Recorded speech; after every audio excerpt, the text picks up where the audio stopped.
नमस्कार, मी दीपाली माशेलकर. रुचकर मेजवानीमध्ये मी तुम्हा सर्वांचं स्वागत करते. होळी म्हणजे पुरणपोळी आलीच. तुम्ही घरी पुरणपोळ्या बनवतच असाल, पण मी आज तुम्हाला एक वेगळी पौष्टिक पुरणपोळी दाखवणार आहे. ती म्हणजे गव्हाच्या पिठाची पुरणपोळी.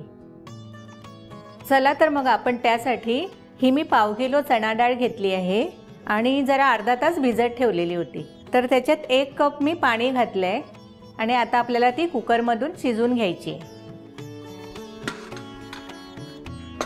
आणि कधीही डाळ शिजवताना ना स्टीलच्या भांड्यातच शिजवा, कारण ती खाली चिपकत नाहीये. आता ही डाळ आपण या स्टीलच्या भांड्यात घालूया.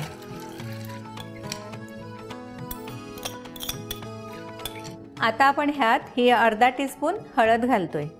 हे अर्धा टीस्पून आपण तेल घालतोय याच्यात आणि थोडंसं स्वादानुसार आपण मीठ घालूया. हे सगळं मिश्रण आपण आता कुकरला लावून ह्याच्या 3-4 शिट्या काढून घेऊ.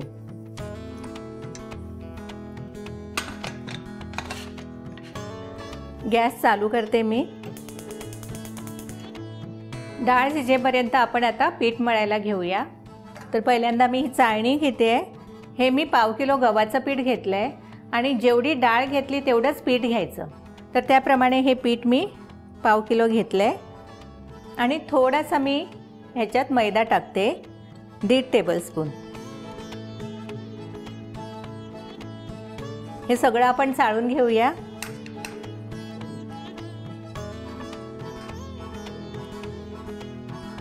ह्याच्यात आपण जो मैदा घातलाय तो बाइंडिंगसाठी घातलाय. तर हे आपलं चाळून झालेलं आहे पीठ.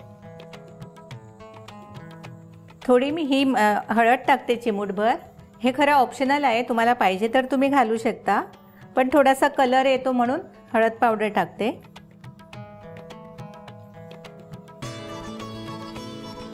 हे आपण आता चांगलं आपलं पोळीचं पीठ आपण भिजवतो ना तसं मळून घेऊया.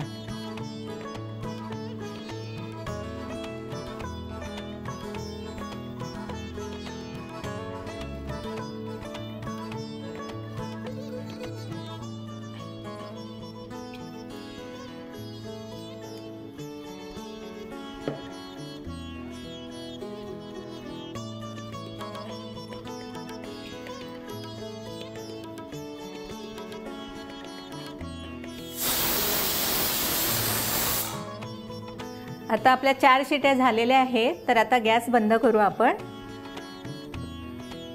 पीठ पण आपलं होतच आलंय. आता आपण जसं चपातीचं पीठ भिजवून ठेवतो ना तसंच हे भिजवून ठेवायचंय.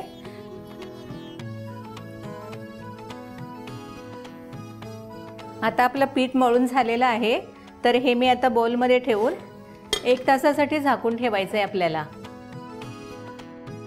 कुकर आपला थंड झालाय. आता बघू आपण उघडून डाळ शिजली की नाही ती.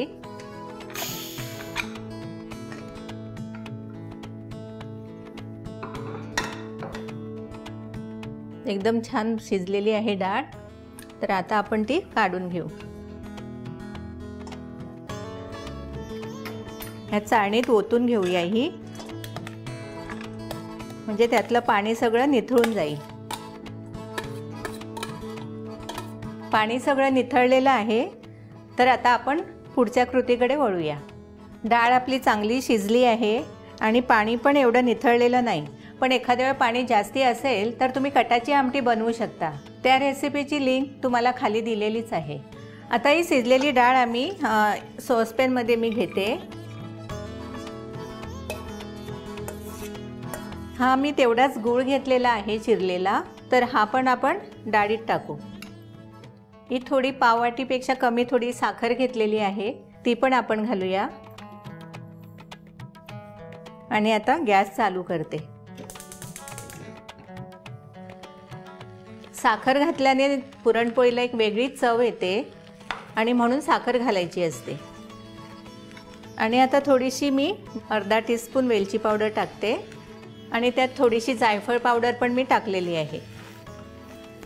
गूळ चांगला विरघळला पाहिजे.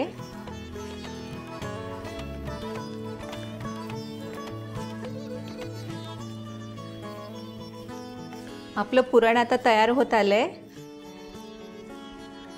हा चमचा आहे तो असा उभा, पुरणात असा उभा राहिला पाहिजे, तर समजायचं की पुरण आपलं तयार झालं आहे. तर मी आता गॅस बंद करते. आता हे पुरण आपण पुरण यंत्रातून फिरवून घेऊया.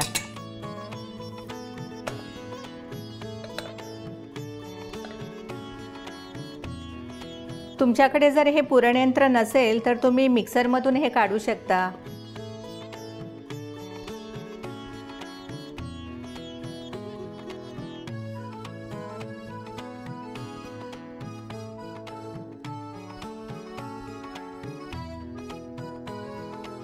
आता हे पुरण आपलं झालेलं आहे, तर आता आपण पोळ्या करायला घेऊ. आता ह्या पुरणात मी अर्धा टीस्पून वेलची पावडर टाकते, कारण थोडी मी मगाशी टाकली होती, पण आता ही अशी घातल्याने ती व्यवस्थित सगळीकडे लागणार.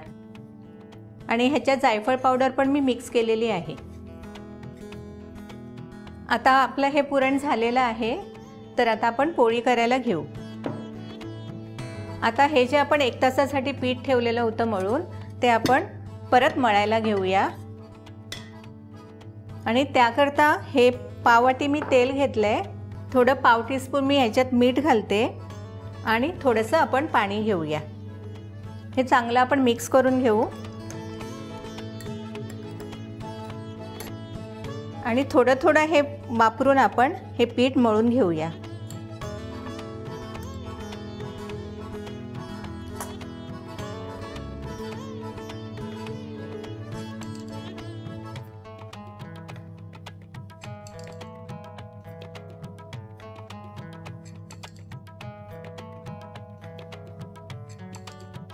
हे असं मळल्याने पीठ एकदम सॉफ्ट होतं आणि त्याला तार सुटते.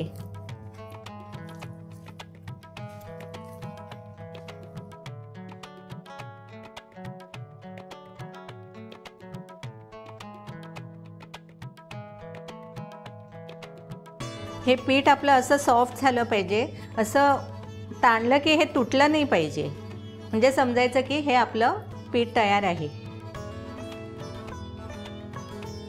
आपलं पीठ आता हे तयार झालेलं आहे, तर हे आपण आता बॉलमध्ये ठेवू. थोडंसं तेल पाणी टाकू याच्यावर, नाहीतर ते चिकटेल खाली. पुरण आपलं तयार झालेलं आहे, तर आपण आता पोळ्या लाटायला घेऊया.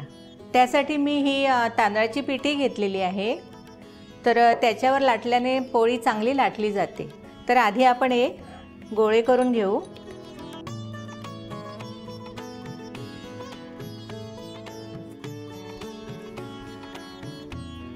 ह्याची अशी वाटी करून घेऊया आपण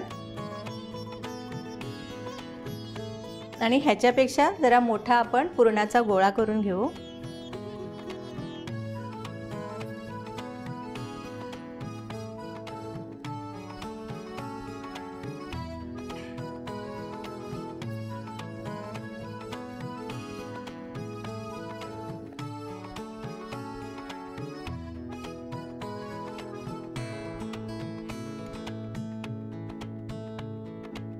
हे आपले गोळे तयार झालेले आहेत, तर आपण आता तवा तापायला ठेवूया. मी गॅस चालू करते आणि तव्यावर आपण थोडंसं ना तेल ब्रश करून घेऊ. तर पोळी लाटायला घेते मी.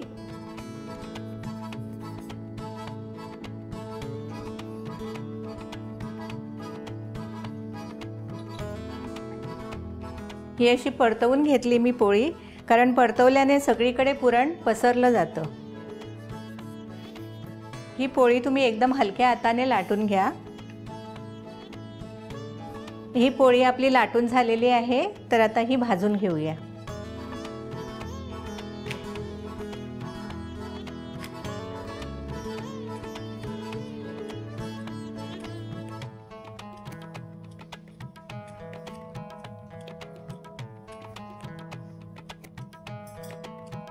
पोळी भाजताना आपण थोडंसं त्याच्यावर तेल टाकून घेऊ.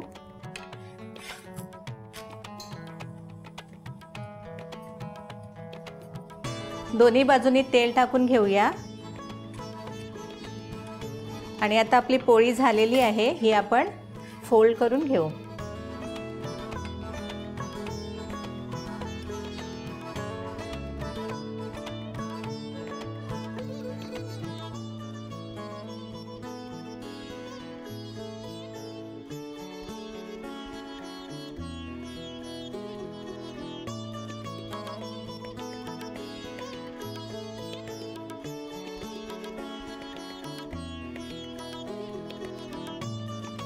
अशा ह्या गव्हाच्या पिठाच्या पुरणपोळ्या तयार झालेल्या आहेत.